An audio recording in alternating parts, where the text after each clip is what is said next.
Geral da República é criticado, é acusado de lealdade ao presidente da República, seja essa acusação justa ou não. Não estou entrando aqui nesse mérito. O senhor não teme que isso aconteça? Eu não quero procurador leal a mim. O procurador tem que ser leal ao povo brasileiro. Ele tem que ser leal à instituição. Agora, pode ficar certo que se eu ganhar as eleições, antes da posse, eu vou ter várias reuniões com o Ministério Público para discutir os critérios que eu acho que é importante para eles e para o Brasil. Para mim, o que precisa é dar segurança para o povo. Como eu dei quando era presidente. O primeiro diretor-geral da Polícia Federal foi o Paulo Lacerda, que não era meu amigo e que trabalhava com turma, que foi o cara que procurou a investigação do Collor. Ou seja, eu não quero amigo. Eu quero pessoas sérias, responsáveis, que falem em nome da instituição, porque as instituições que garantem o funcionamento da democracia têm que ser fortes, Renata. Então, um assunto tão importante, o senhor vai manter suspense sobre uma questão tão fundamental, e é, de fato, as críticas à falta de independência do Ministério Público, da Procuradoria-Geral da República, é motivo de preocupação para os brasileiros. Por que manter esse suspense? Em minha defesa, eu tenho 3 indicações. Você está lembrada que eu indiquei o procurador-geral que estava julgando o Palocci. E eu mantive ele, porque eu não quero amigo. Eu não quero amigo no Ministério Público, eu não quero amigo na Polícia Federal, eu não quero amigo no Itamaraty, eu não quero amigo em nenhuma instituição. Eu quero pessoas competentes, pessoas ilibadas, pessoas republicanas e pessoas que pensam, sobretudo, no povo brasileiro. Então, como fazer? Porque associações de policiais... Pode ficar certo. Associações de policiais federais têm se queixado de tentativas de interferência na instituição, na PF. Como fazer para que esse tipo de interferência não ocorra? Não, interferência não. Teve muitas interferências. O Bolsonaro troca qualquer diretor da hora que ele quer. Basta que ele não goste. E eu não fiz isso e não vou fazer. O delegado não está lá para fazer as coisas que eu quero. Oh, Renata, você se lembra que em 2005 a Polícia Federal... Eu estava na Índia. A Polícia Federal foi na casa de um irmão meu, esse que morreu quando eu estava preso, sabe? Esse cara ganhava R$ 2.900, aposentado na prefeitura, a Polícia Federal invadiu a casa dele. E eu sabia antes, eu falei, não vou interferir, porque quem ficou sabendo não é o Lula, foi o presidente da República. Ela que cumpra com as suas funções. Sabe, então, para mim... A seriedade das instituições é o que vai garantir o exercício da democracia nesse país. Então você pode ficar certa que as coisas irão acontecer da forma mais republicana possível que possa acontecer. Vamos falar de economia. Você sabe que então, eu estou querendo voltar porque eu quero ser melhor do que eu fui. Eu quero ser melhor, eu quero voltar porque eu quero fazer coisas que eu deveria ter feito, mas não sabia que era possível fazer. É por isso que eu fui escolher uma pessoa como o Alckmin de vice. Para juntar 2 grandes experiências na minha vida. Um cara que foi governador de São Paulo 16 anos e vice 6 anos, e o cara que foi considerado o melhor presidente da história do Brasil. É esses 2 que vão governar esse país. Vamos falar de economia, então, agora, candidato. Todos os economistas atualmente estão dizendo que o próximo governo vai ser obrigado a lidar com uma bomba fiscal, um desequilíbrio das contas públicas enorme. O senhor não tem sido claro quando fala dos seus planos para a economia, mas o senhor, ao mesmo tempo, tem feito promessas. Como é que o senhor pretende recuperar o equilíbrio das contas? Ô, Boni, é que você não deve lembrar o que os meus economistas diziam para mim nas eleições de 2002. Ou seja, naquela época o Brasil estava quebrado.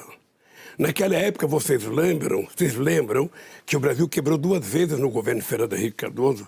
Naquela época, o Malan, que era um homem sério, ele todo final de ano ia para Washington tentar pegar dinheiro para fechar o balanço, o caixa do governo. Estão lembrados de 2 pessoas do FMI que vinham para o Brasil investigar o Brasil todo dia, e os meus economistas diziam, o Brasil está quebrado, o Brasil está quebrado. Eu falava, então por que vocês querem que eu ganhe as eleições? Então, eu vou dar um dado para você ver o seguinte. Quando eu tomei posse em 2003, o Brasil tinha 10,5% de inflação. O Brasil tinha 12% de desemprego. O Brasil devia 30 bilhões ao FMI. Nós tínhamos uma dívida pública de 60,4%. O que nós fizemos? Primeiro, nós reduzimos a inflação para a meta, sabe, que era 4,5 mais 2 menos 2 durante todo o meu período de governo. Segundo, nós reduzimos a dívida pública de 60 0,4% para 39%. Nós fizemos uma reserva de 370 bilhões de dólares. E nós ainda emprestamos 15 bilhões para o FMI. Não sei se você está lembrado disso. Além do que, nós fizemos a maior política de inclusão social que a história desse país conheceu. É assim que nós vamos governar esse país. Eu digo sempre, Boni, que tem 3 palavras mágicas para governar o país. 3. A primeira dela é credibilidade. A segunda dela é previsibilidade. E a terceira é estabilidade. Você tem que garantir, primeiro, que quando você falar, as pessoas acreditam no que você fala. Quando você fala na previsibilidade, é porque ninguém pode ser pego de surpresa dormindo com mudança do governo.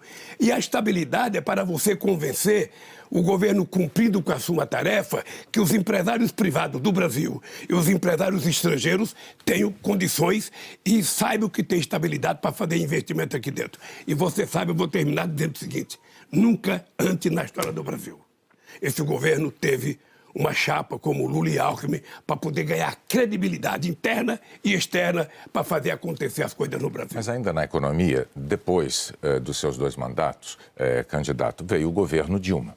E o governo Dilma se notabilizou por tentar induzir o crescimento da economia brasileira, aumentando gastos públicos e também segurando aumentos de preços de combustíveis, aumento de preços de energia. O resultado disso foi a maior recessão em 25 anos e uma explosão da inflação. Daí a pergunta: o senhor, uma vez eleito presidente da República mais uma vez, vai implantar na política econômica qual das receitas petistas? A do seu primeiro mandato ou a receita petista do mandato de Dilma Rousseff? Ô, Boni, sábado eu estive com a Dilma no Vale do Agabaú, em São Paulo.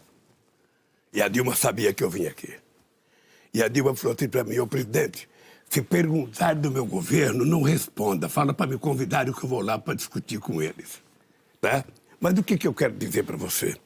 Eu quero dizer para você, primeiro, que a Dilma é uma das pessoas que eu tenho o mais profundo respeito pela competência e pela ajuda que ela me deu quando era chefe da Casa Civil. A Dilma fez um primeiro mandato presidencial extraordinário, porque a crise se agravou, a crise internacional, e mesmo assim ela se endividou para poder manter as políticas sociais e para poder manter o emprego em 4,5%, que foi o menor desemprego que nós tivemos na história desse país. Era como se fosse padrão Noruega, padrão holandesa. Eu acho que a Dilma se cometeu equívoco na questão da gasolina. Ela sabe que eu penso isso. Eu acho que cometeram equívoco na hora que fizeram 540 bilhões de desoneração e isenção fiscal de 2011 a 2040. Sabe? E eu acho que quando ela tentou mudar, ela tinha uma dupla dinâmica contra ela. Eduardo, sabe? O presidente da Câmara e o Aécio no Senado, que trabalharam o tempo inteiro para que ela não pudesse fazer nenhuma mudança. Ela mandou medida provisória para mudar. Como aconteceu com o Fernando Henrique Cardoso. Quando o Fernando Henrique Cardoso teve o segundo mandato, ele mandou medida para poder evitar que o Brasil quebrasse, e ele tinha como presidente da Câmara o Temer, que ajudou a aprovar as coisas, não trabalhou contra. E o Eduardo, o presidente da Câmara, da Dilma, ele trabalhou contra o tempo inteiro a Dilma. Mas então, presidente Dilma, candidato, não agiu sozinha, havia uma equipe cuidando de economia para ela e tudo. Então, este erro que o senhor reconhece ter havido lá, não foi um erro pessoal, solitário dela, mas de uma corrente do PT. Por isso, a pergunta se impõe: se a corrente do PT, que amparou as decisões que o senhor reconhece terem sido equivocadas da ex-presidente Dilma, fizer valer a sua opinião num governo seu, vai-se por esse caminho. Daí a pergunta: o senhor não está dizendo, então, que o seu governo vai ser diferente se um de Dilma? dia entrar alguém no teu lugar para fazer o Jornal Nacional, entrará. Você vai perceber o que é rei morto, rei posto. Você vai descobrir. Ou seja, quando você deixa o governo, quem ganha vai governar do jeito que entender. Quem está de fora não vai mandar. Eu vou voltar a governar esse país, se o povo assim permitir, para fazer as coisas melhor do que eu fiz. A minha obsessão, Boni, a minha obsessão, um homem de 76 anos de idade, que digo todo dia que tem energia de 30, de voltar a governar esse país, é porque eu acho que é possível recuperar, sabe, esse país, a economia voltar a crescer, a gerar empregos, a gerar melhoria nas condições de vida da pessoa. Eu estou convencido disso. Se eu não acreditasse disso, eu não voltava. Eu preferia ficar em casa, sabe, vivendo os louros de ser o melhor presidente da história do Brasil. Não, eu vou voltar para provar que é possível fazer mais. E eu espero que, quando eu estiver no governo, vocês me convidem para vir aqui uma vez por mês para poder chegar.